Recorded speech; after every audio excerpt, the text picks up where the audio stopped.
Señor presidente, la paz esté con ustedes.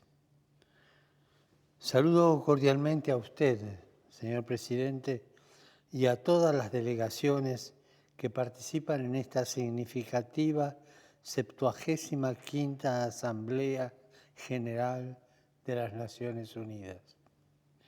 En particular, extiendo mis saludos al secretario general, señor Antonio Guterres, a los jefes de Estado y de Gobierno participantes y a todos aquellos que están siguiendo el debate general. El 75º aniversario de la ONU es una oportunidad para reiterar el deseo de la Santa Sede de que esta organización sea un verdadero signo e instrumento de unidad entre los estados y de servicio a la entera familia humana. Actualmente nuestro mundo se ve afectado por la pandemia del COVID-19, que ha llevado a la pérdida de muchas vidas. Esta crisis está cambiando nuestra forma de vida, cuestionando nuestros sistemas económicos, sanitarios y sociales, y exponiendo nuestra fragilidad como criaturas. La pandemia nos llama, de hecho, a tomar este tiempo de prueba como un momento de elección. El tiempo para elegir entre lo que cuenta verdaderamente y lo que pasa, para separar lo que es necesario de lo que no lo es. Puede representar una oportunidad real para la conversión, la transformación, para repensar nuestra forma de vida y nuestros sistemas económicos y sociales, que están ampliando las distancias entre pobres y ricos, a raíz de una injusta repartición de los recursos. Pero también puede ser una posibilidad para una retirada defensiva con características individualistas y elitistas.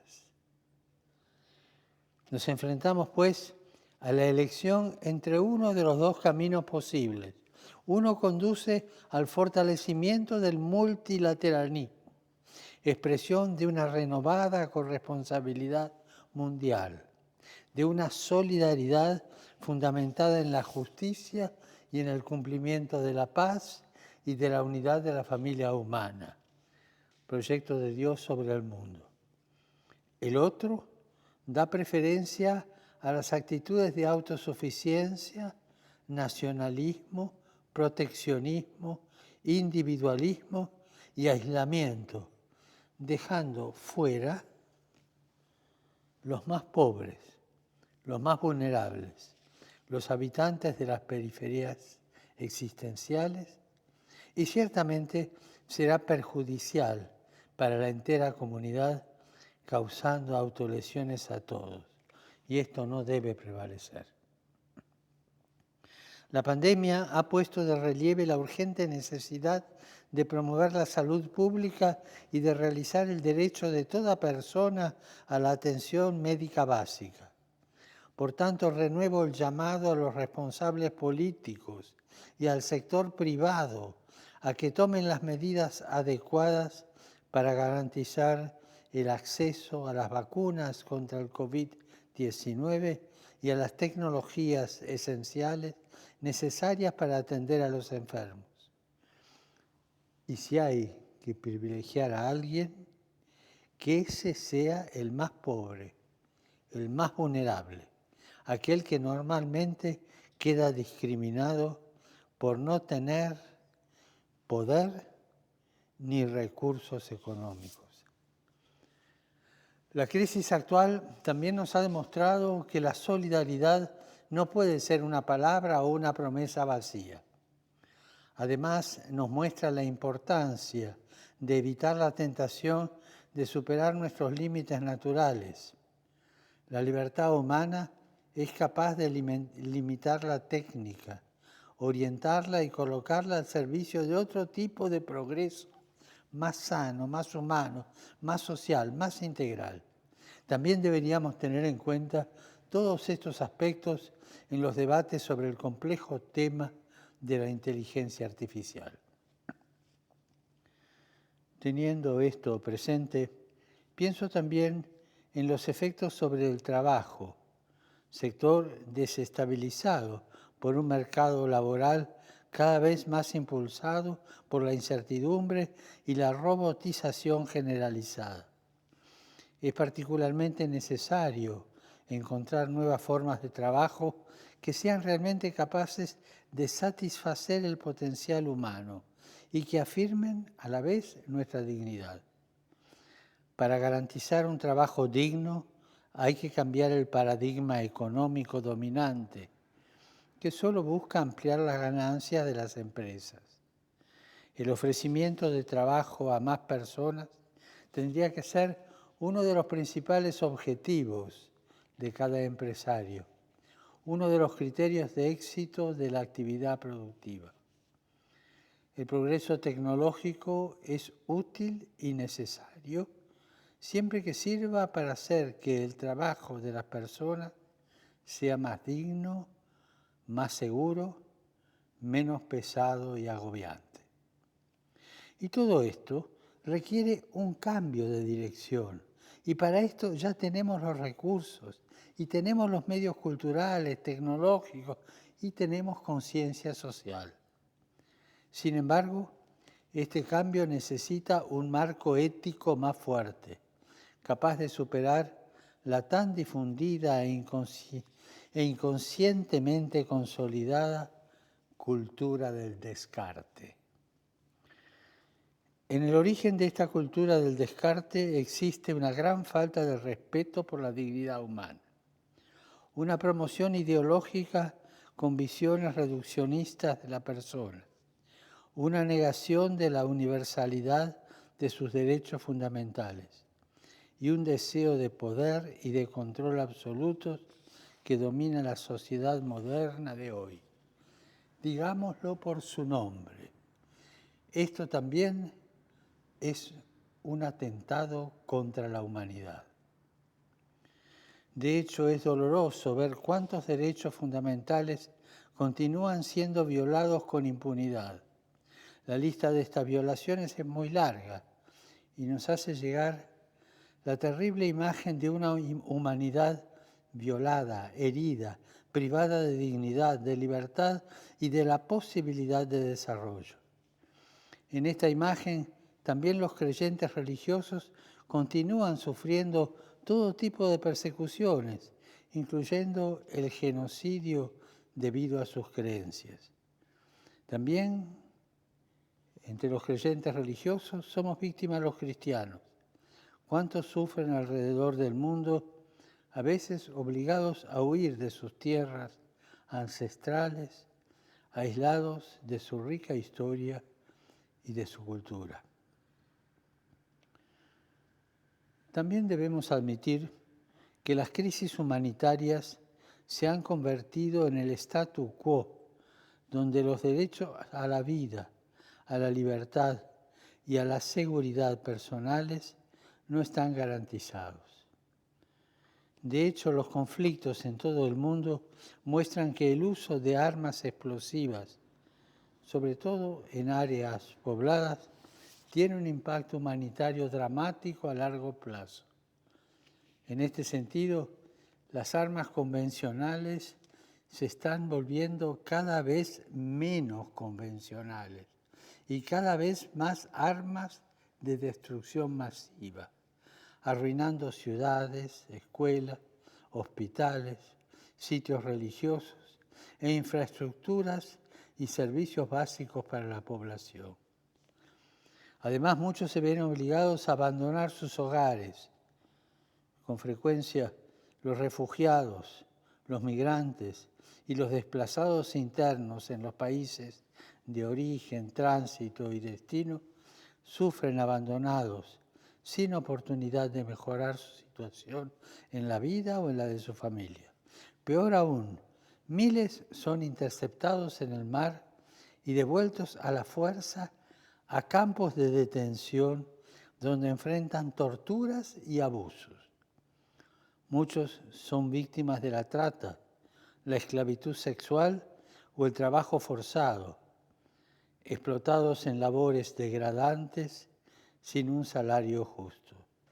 Esto, que es intolerable, sin embargo, es hoy una realidad que muchos ignoran intencionalmente. Los tantos esfuerzos internacionales importantes para responder a estas crisis comienzan con una gran promesa, entre ellos los 2 pactos mundiales sobre refugiados y para la migración. Pero muchos carecen del apoyo político necesario para tener éxito. Otros fracasan porque los estados individuales eluden sus responsabilidades y compromisos. Sin embargo, la crisis actual es una oportunidad. Es una oportunidad para la ONU. Es una oportunidad de generar una sociedad más fraterna y compasiva. Esto incluye reconsiderar el papel de las instituciones económicas y financieras, como las de Bretton Woods, que deben responder al rápido aumento de la desigualdad entre los superricos y los permanentemente pobres. Un modelo económico que promueva la subsidiariedad, respalde el desarrollo económico a nivel local e invierta en educación e infraestructura que beneficie a las comunidades locales, proporcionará las bases para el mismo éxito económico y a la vez para renovación de la comunidad y la nación en general. Y aquí renuevo mi llamado para que, considerando las circunstancias, se afronten por parte de todos los países las grandes necesidades del momento, reduciendo o incluso condonando la deuda que pesa en los presupuestos de aquellos más pobres. La comunidad internacional tiene que esforzarse para terminar con las injusticias económicas. Cuando los organismos multilaterales de crédito asesoren a las diferentes naciones, resulta importante tener en cuenta los conceptos elevados de la justicia fiscal, los presupuestos públicos responsables en su endeudamiento y, sobre todo, la promoción efectiva y protagónica de los más pobres en el entramado social.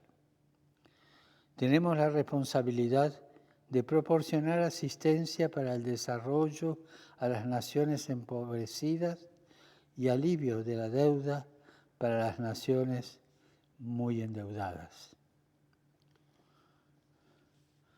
Una nueva ética supone ser conscientes de la necesidad de que todos se comprometan a trabajar juntos para cerrar las guaridas fiscales, evitar las evasiones y el lavado de dinero que le roban a la sociedad, como también para decir a las naciones la importancia de defender la justicia y el bien común sobre los intereses de las empresas y multinacionales más poderosas.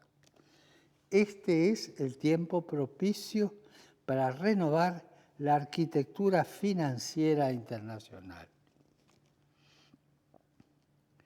Señor Presidente, recuerdo la ocasión que tuve hace 5 años de dirigirme a la Asamblea General en su 70º aniversario.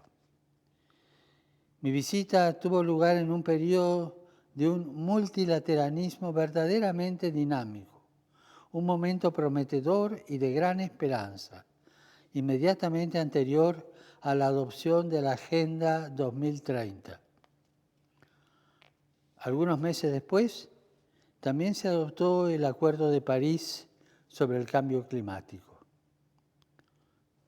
Sin embargo, debemos admitir honestamente que si bien se han logrado algunos progresos, la poca capacidad de la comunidad internacional para cumplir sus promesas de hace 5 años me lleva a reiterar que hemos de evitar toda tentación de caer en un nominalismo declaracionista con efecto tranquilizador en la conciencia.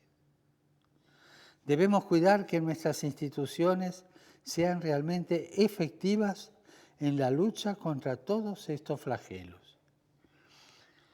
Pienso también en la peligrosa situación en la Amazonía y sus poblaciones indígenas. Ello nos recuerda que la crisis ambiental está indisolublemente ligada a una crisis social y que el cuidado del medio ambiente exige una aproximación integral para combatir la pobreza y combatir la exclusión. Ciertamente es un paso positivo que la sensibilidad ecológica integral y el deseo de acción hayan crecido. No debemos cargar a las próximas generaciones con los problemas causados por las anteriores. Debemos preguntarnos seriamente si existe entre nosotros la voluntad política para mitigar los efectos negativos del cambio climático, así como para ayudar a las poblaciones más pobres y más vulnerables, que son las más afectadas. La Santa Sede seguirá desempeñando su papel como una señal concreta de cuidar nuestra casa común. Recientemente ratifiqué la enmienda de Kigali al protocolo de Montreal. Señor Presidente, no podemos dejar de notar las devastadoras consecuencias de la crisis del COVID-19 en los niños, comprendiendo los menores migrantes y refugiados no acompañados. La violencia contra los niños, incluido el horrible flagelo del abuso infantil y de la pornografía, también ha aumentado dramáticamente. Además, millones de niños no pueden regresar a la escuela. En muchas partes del mundo esta situación amenaza un aumento del trabajo infantil, la explotación, el maltrato y la desnutrición. Desafortunadamente, los países y las instituciones internacionales también están promoviendo el aborto como uno de los denominados servicios esenciales en la respuesta humanitaria.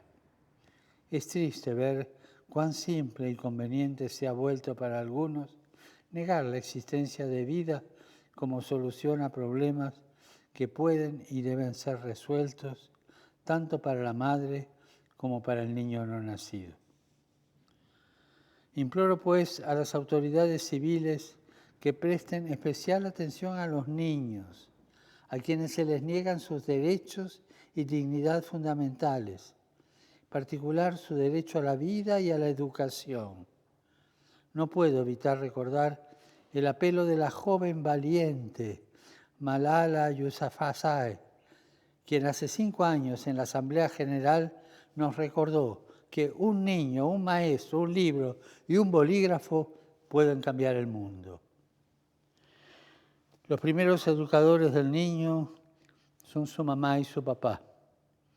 La familia que la Declaración Universal de los Derechos Humanos describe como el elemento natural y fundamental de la sociedad.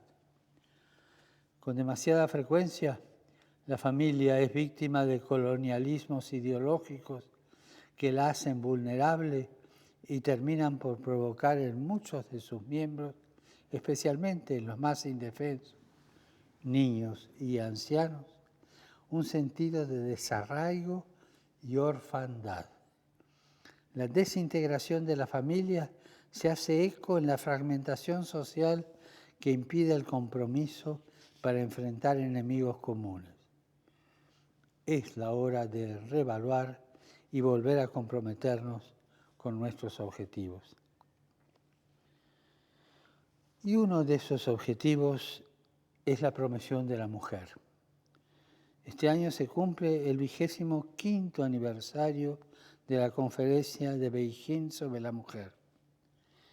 En todos los niveles de la sociedad, las mujeres están jugando un papel importante con su contribución única, tomando las riendas con gran coraje en servicio del bien común. Sin embargo, muchas mujeres quedan rezagadas, víctimas de la esclavitud, la trata, la violencia y la explotación y los tratos degradantes. A ellas y a aquellas que viven separadas de sus familias, les expreso mi fraternal cercanía, a la vez que reitero una mayor decisión y compromiso en la lucha contra estas prácticas perversas que denigran no solo a las mujeres, sino a toda la humanidad, que con su silencio y su no actuación efectiva se hace cómplice. Señor presidente, debemos preguntarnos si las principales amenazas a la paz y a la seguridad, como la pobreza, las epidemias y el terrorismo, entre otras, pueden ser enfrentadas efectivamente cuando la carrera armamentista, incluyendo las armas nucleares, continúa desperdiciando recursos preciosos que sería mejor utilizar en beneficio del desarrollo integral de los pueblos y para proteger el medio ambiente natural. Es necesario romper el clima de desconfianza existente. Estamos presenciando una erosión del multilateralismo que resulta todavía más grave a la luz de nuevas formas de tecnología militar, como son los sistemas letales de armas autónomas, LAWS, que están alterando irreversiblemente la naturaleza de la guerra, separándola aún más de la acción humana. Hay que desmantelar las lógicas perversas que atribuyen a la posesión de armas la seguridad personal y social. Tales lógicas solo sirven para incrementar las ganancias de la industria bélica, alimentando un clima de desconfianza y de temor entre las personas y los pueblos. Y en particular, la disuasión nuclear fomenta un espíritu de miedo basado en la amenaza de la aniquilación mutua que termina envenenando las relaciones entre los pueblos y obstruyendo el diálogo. Por eso es tan importante apoyar los principales instrumentos legales internacionales de desarme nuclear, no proliferación y prohibición. La Santa Sede espera que la próxima conferencia de revisión del Tratado sobre la No Proliferación de Armas Nucleares, TNP, resulte en acciones concretas, conformes con nuestra intención conjunta de lograr lo antes posible la cesación de la carrera de armamentos nucleares y de emprender medidas eficaces encaminadas al desarme nuclear. Además, nuestro mundo en conflicto necesita que la ONU se convierta en un taller para la paz cada vez más eficaz, lo cual requiere que los miembros del Consejo de Seguridad, especialmente los permanentes, actúen con mayor unidad y determinación. En este sentido, la reciente adopción del alto fuego global durante la presente crisis es una medida muy noble que exige la buena voluntad de todos para su implementación continuada. Y también reitero la importancia de disminuir las sanciones internacionales que dificultan que los estados brinden el apoyo adecuado a sus poblaciones. Señor presidente, de una crisis no se sale igual. O salimos mejores o salimos peores. Por ello, en esta coyuntura crítica, Nuestro deber es repensar el futuro de nuestra casa común y proyecto común. Es una tarea compleja que requiere honestidad y coherencia en el diálogo, a fin de mejorar el multilateralismo y la cooperación entre los Estados. Esta crisis subraya aún más los límites de nuestra autosuficiencia y común fragilidad y nos plantea explicitarnos claramente cómo queremos salir, o mejores o peores. Porque, repito, de una crisis no se sale igual.